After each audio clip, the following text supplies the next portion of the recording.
Several European countries are debating and voting on recognition of a Palestinian state. This comes as the result of frustration over collapsed Israeli-Palestinian peace talks.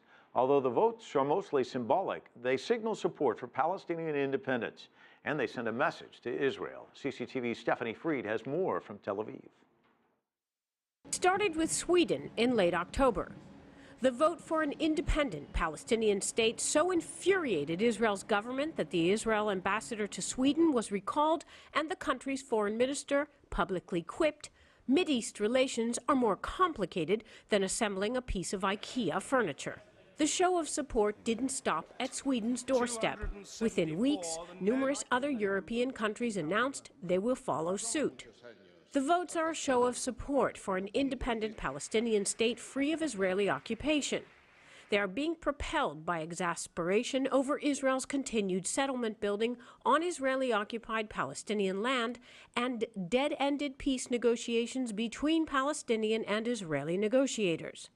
Sweden, England, Spain, Ireland, Denmark, France, and now the EU.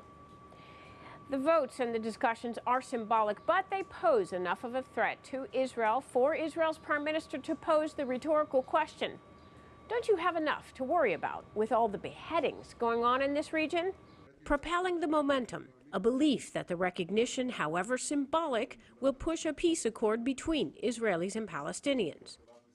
It is certainly adding to mounting pressure on Israel, but the outcome, say analysts, is limited. In the end, you can have the majority of European countries symbolically recognizing a Palestinian state, but the question is, will there be embassies? Will there be ties? Will there even be more pressure on Israel?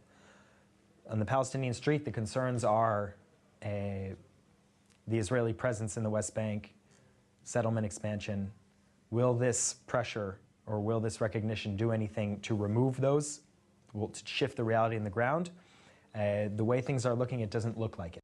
It may not look like it, but ahead of an impending EU vote, Israel's EU ambassador held urgent meetings and briefings with political advisors and European Parliament members this week.